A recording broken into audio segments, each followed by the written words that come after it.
Hi, I'm excited to share that we have a new free bonus just for you.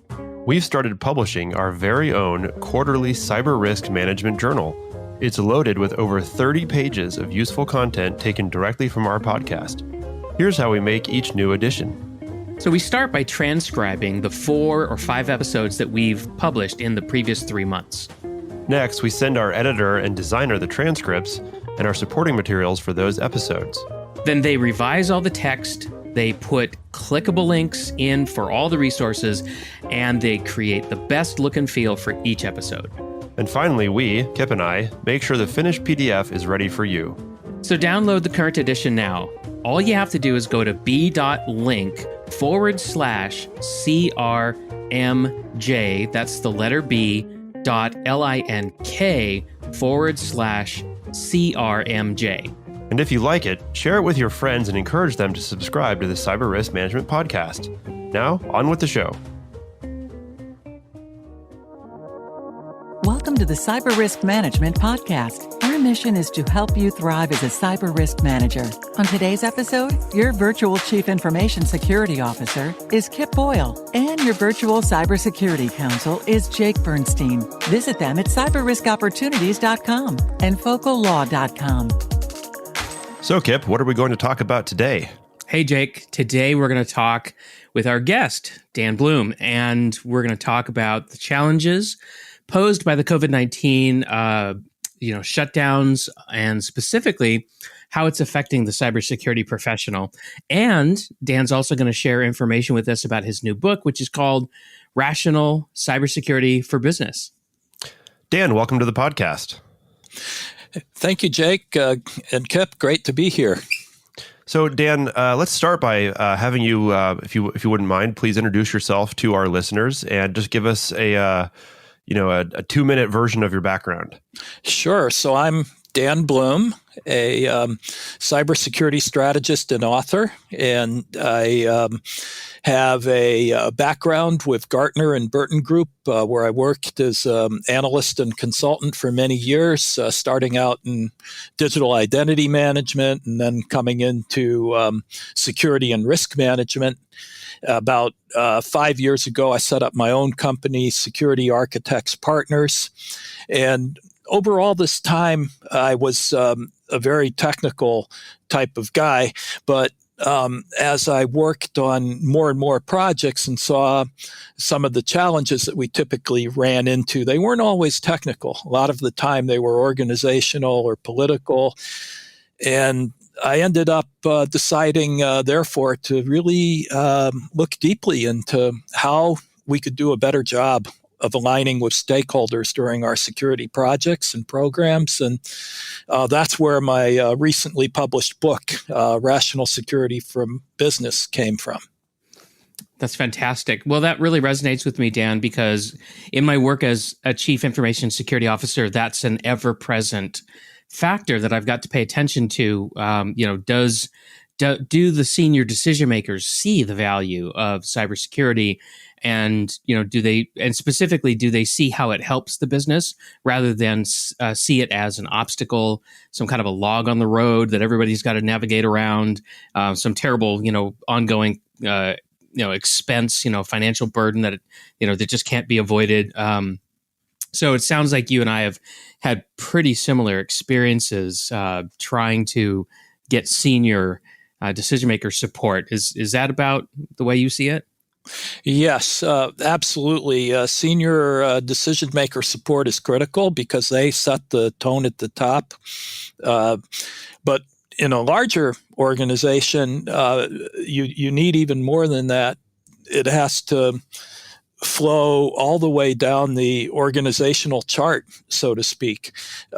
Not just you as the CISO being well aligned with the senior stakeholders and actually not only talking nicely to them, but also figuring out how you can make the secure way, the easy way for their business to get the product out or to accomplish their programs, and as well as reducing risk.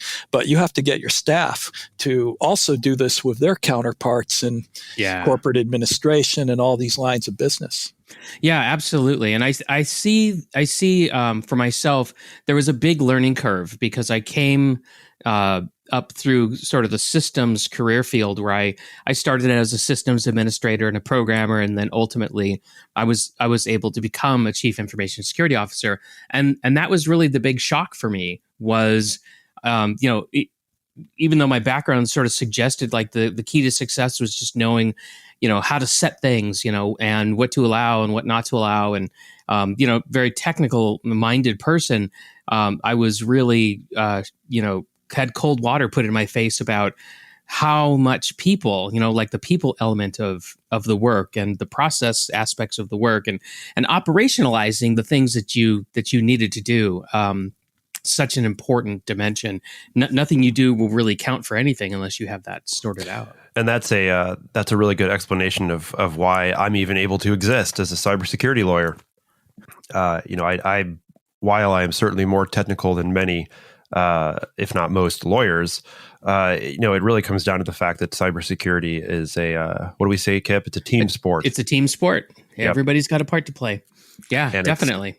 It's very important. And a contact sport is what one of I interviewed 60 people for the book, and one of them said, cybersecurity is a contact sport. I think I have that in the book someplace. That's great. I like that.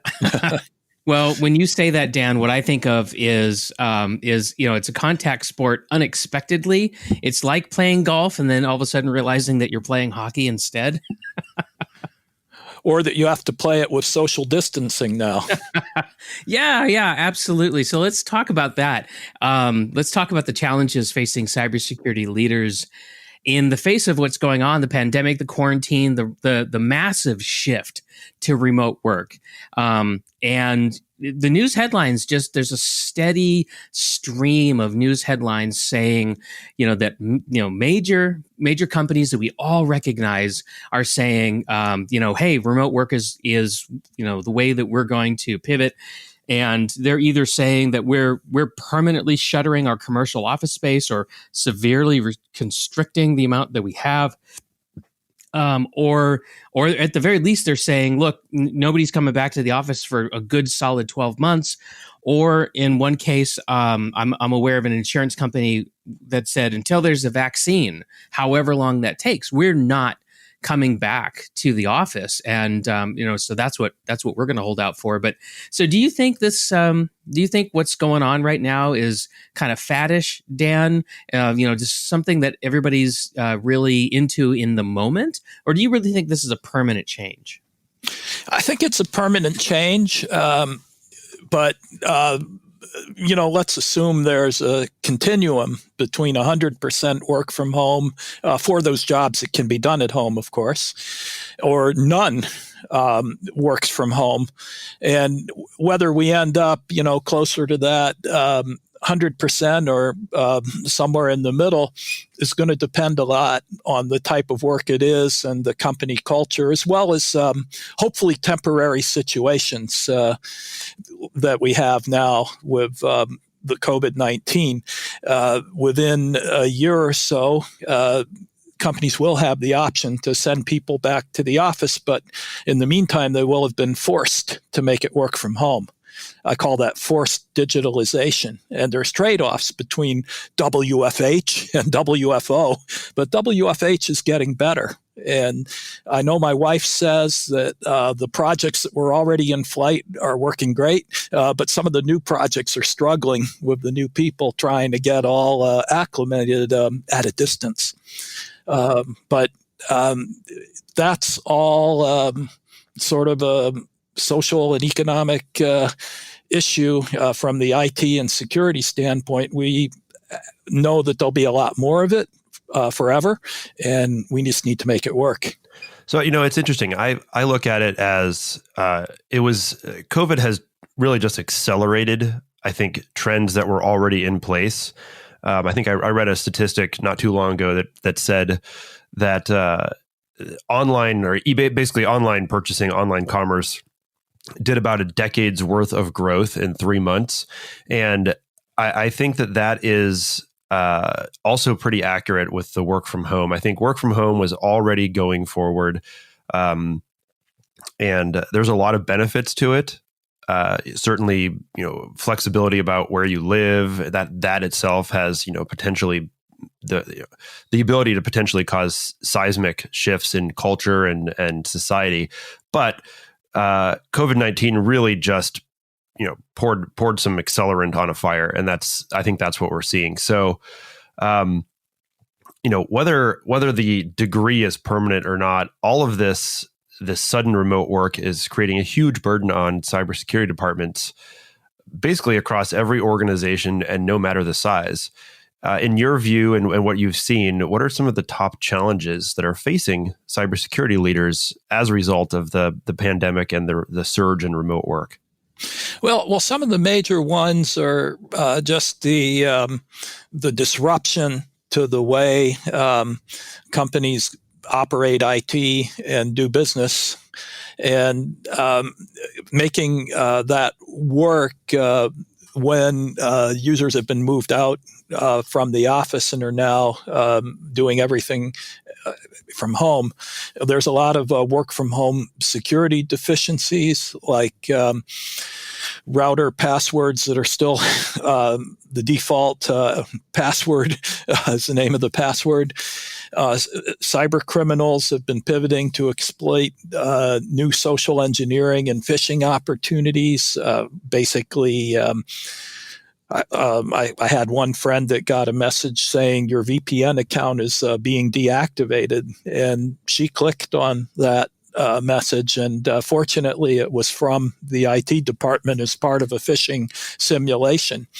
But later on, after receiving her stern warning, the group was on its stand-up meeting, and turned out everybody clicked on that message because they saw their paycheck vanishing with the VPN account, right? So cyber criminals are clever, and next, they'll have the election, of course. But in the meantime, they're still exploiting the pandemic and the way all the processes that you conduct have been changed. And so there's a lot of confusion through which they can slip into the gaps and exploit a concern and get a user to click on that link.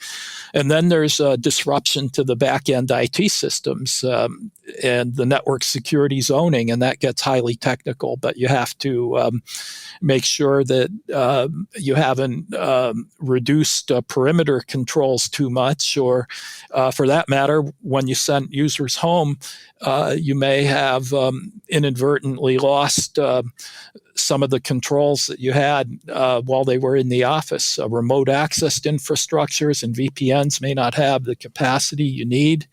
You're probably bringing in a lot of new suppliers to help you, bringing in a lot of new cloud applications to get your products and services out to the market, so you have increased supply chain risk. In the meantime, the whole company may be losing money, so the security program could be disrupted, and you could have budget cuts. I could go on for days with these challenges. Yeah, no, I mean, I think it's really important sometimes to just list them all out and recognize the unprecedented nature of the challenge facing all of these organizations. It's really interesting. I mean, I think as a lawyer working at a boutique law firm, we're in I'd say privileged position just because lawyers overall have been able to shift to remote work fairly easily. Almost everything we do happens in pretty basic, in IT terms, it's pretty basic. We need a connection to the document server and we need an email account. That's kind of it at the core, right? But that is not the case for the vast majority of organizations, particularly in manufacturing or situations where you really need teams of people to get things out. For example, like a book or advertising or a TV commercial, such as they are. So education. My wife's a public school teacher, yep. And this has really absolutely upended her world at work because not only is it a completely different style of instruction, but her personal experience has changed a lot too. She's used to being in a building. She's used to being on her feet and moving around a lot through the day. And now she's pinned to a chair, which is very strange. And so even the physical effects of this on people, I think, are unexpected. Ergonomics and health consequences. It's the cybersecurity stuff seems hard, but there's just so much more going on here. As a result of this transition, so much unexpected stuff. But hey, let's go back to the people aspect of this within a cybersecurity perspective, and the need to create a culture of security. And anytime you talk about culture, right? Culture is just, hey, this is just the way we do things here. And if people are not seeing each other on a regular basis, they're not going to the same office, then it seems like there's a lot of opportunity for a remote work style to interfere with cultivating a good culture of security. So I don't know, Dan. I mean, how do just you a culture see that? period? Yeah. Yeah. Well, with work from home, staff are more autonomous. You're working in your own bubble, and the company has much less influence on you, or can only exercise that influence at a distance. And I mentioned all the work from home security deficiencies, the router passwords, shared computers, bring your own device, all kinds of things. And the only way you're going to fix those is by implementing security awareness and training programs to generally uplift the cybersecurity literacy of the workforce.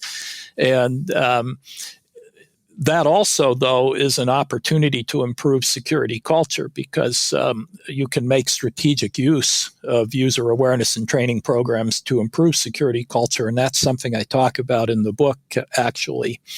But the biggest thing that affects security programs in general is staff being disengaged from whatever their security responsibilities are.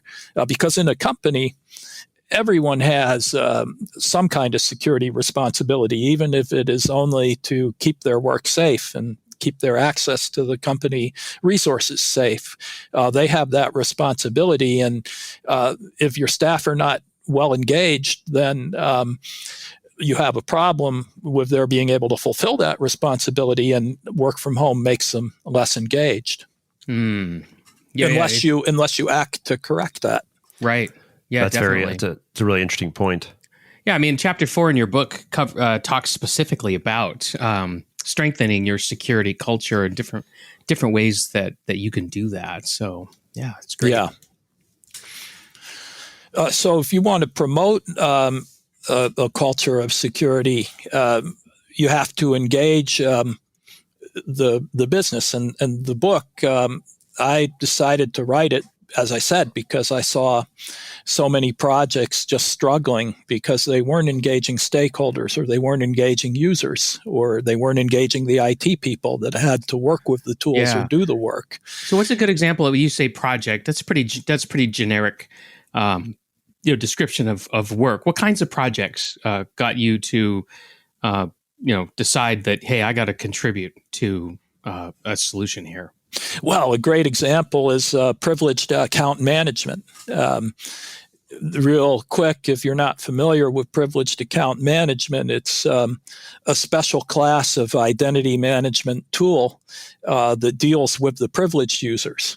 Now, in any IT environment, it only runs with the aid of system administrators or database administrators or highly privileged users that not only have access to just about all the resources in that environment, but they get to define the access rules for everybody else. And there's no access rules for them. Those are called privileged users. They need a special set of tools.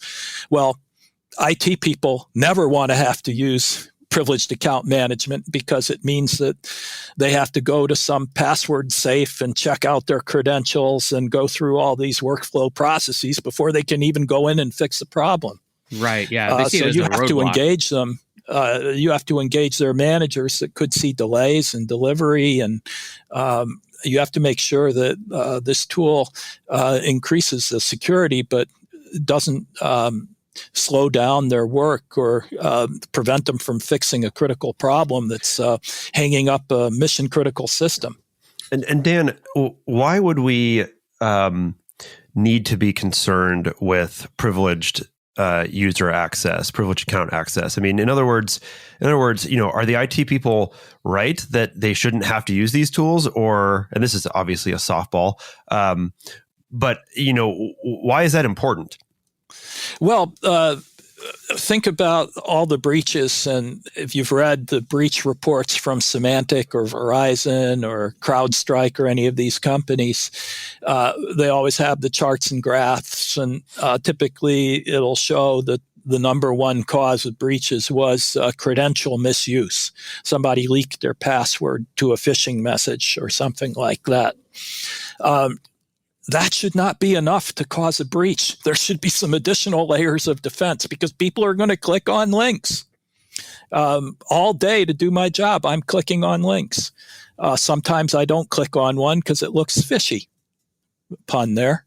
But I'm going to make mistakes. My wife described a situation where people got some pretty compelling phishing messages and made mistakes. So it's just a tough situation. You cannot depend just on anti-phishing to plug that gap. You have to have additional layers of defense, and the privileged user controls the access rules of the system itself.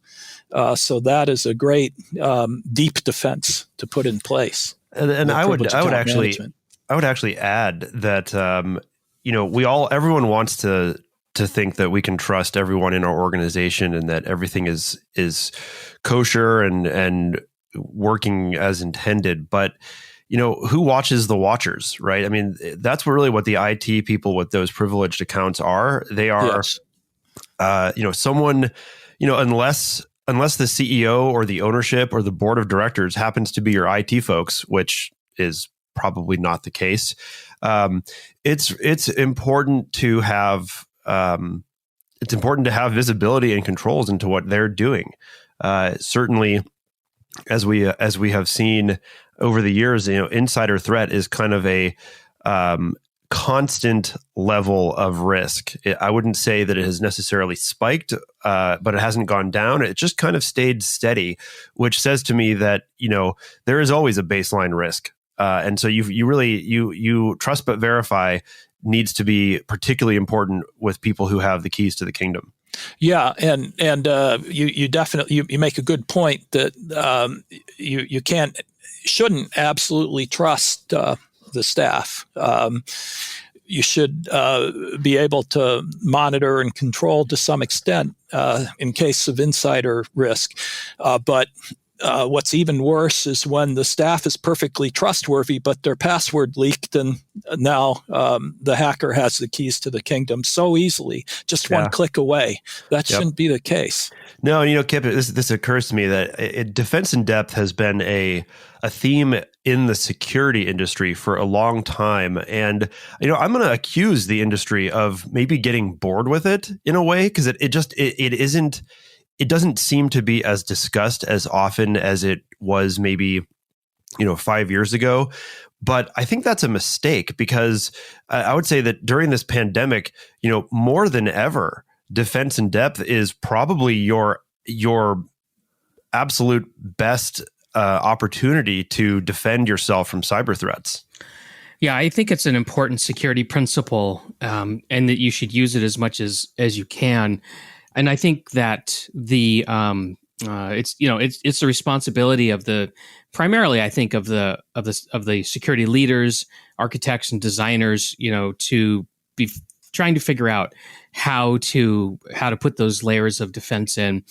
But I would add to it actually, and I would say that there's other principles of design that are related to defense in depth that we should be considering more often, like diversity of defense is just one example of of what I'm talking about. And that's where you've got two very different ways to manage your risk. So maybe you have a protective control in place because you've got some sensitive data and you don't want that to get breached. And so you could have different ways of protecting that information, maybe a process-based way, and then maybe also a technological preventative control. And then, maybe you could even add a detective control in there so that if something, goes wrong, then something went wrong. That's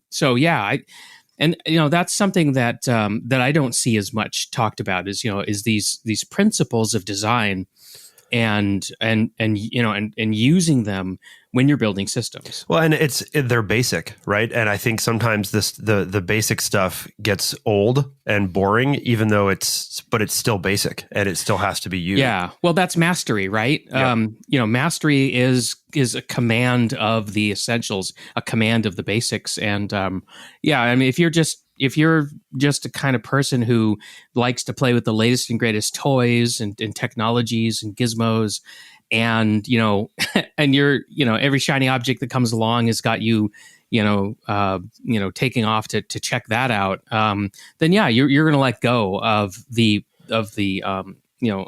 basic stuff because it's not as interesting. And Dan, I'm curious, in your practice, in your actual your work with organizations, have you seen organizations forget the basics? And is one of your jobs, would you say, to come in and say, hey, security 101, defense in depth, what are you guys doing? Does that happen, or is that just or is this maybe a non-concern in the real world? They definitely forget the basics. It's hard not to. I think anyone in the industry is at risk of having a myopic focus on some control or some technology that they're proficient in, and to forget that is only one part of a balanced security posture, just like Kip was talking about, and like the NIST cybersecurity framework with identify, protect, detect, recover, and respond. You need all of those control categories to have a balanced security posture. And then if you take it up a level from that, getting back to the subject of business alignment, these controls may be inherently or theoretically very strong, like encryption can be very strong, but if they're not aligned with the way the business works, then the keys aren't going to be managed correctly or something like that, and then it's not going to exhibit its theoretical strength. So you have to look at the controls that you're deploying and make sure that not only are they effective theoretically, but that they're tuned to the way the business works. And that's where and that's why an even higher principle than defense in depth is make sure that your control architecture is risk informed and that it's aligned with the business. Yeah, and I think that's one thing I would like to just briefly touch on is what does it mean to align security and the business? Like, what's a 30-second explanation of that phrase? I have a definition in the book: a state of agreement or cooperation among persons or organizations with a common security interest, enabled through security governance structure, processes, communication skills, and relationships.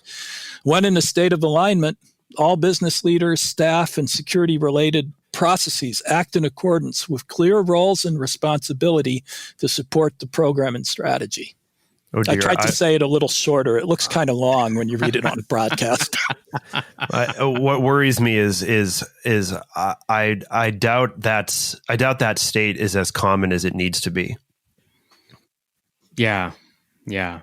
Well, speaking of your book, Dan, let's talk a little bit more about your book as we wrap up our episode here. So it's called Rational Cybersecurity for Business. That title sure does resonate with me, and I'd be willing to bet that that's also true for you, Jake. You are, of course, right, Kip. And I think the reason I like it so much is that rational cybersecurity sounds a lot to me like reasonable cybersecurity. And, that's one of our core missions on the podcast and in our work with our clients, Kip, is to help people achieve reasonable cybersecurity programs. So Dan, why don't you go ahead and as we wrap up this episode, please go ahead and describe your book and what people can find in it and kind of generally what it's about. Yeah. So as I mentioned earlier, I had a lot of experiences that led me to write it. I discovered that a lack of business alignment, as just described, and as we found or agree, is a little uncommon, but it has a corrosive effect on every project or program it touches. And I'd seen too many of those. So I really decided to dig into it. And as I worked on the book, it became such an important message that I decided to open source the book. So it's now available through the publisher, A-Press, through their open access program. So if you Google Rational Cybersecurity Blum or Rational Cybersecurity A-Press, you can download it pretty quickly and easily. Anyway, reasonable cybersecurity is security that's aligned with the business, right? And I did more than 60 interviews with CISOs, CIOs, board members, business leaders to get their stories into the book.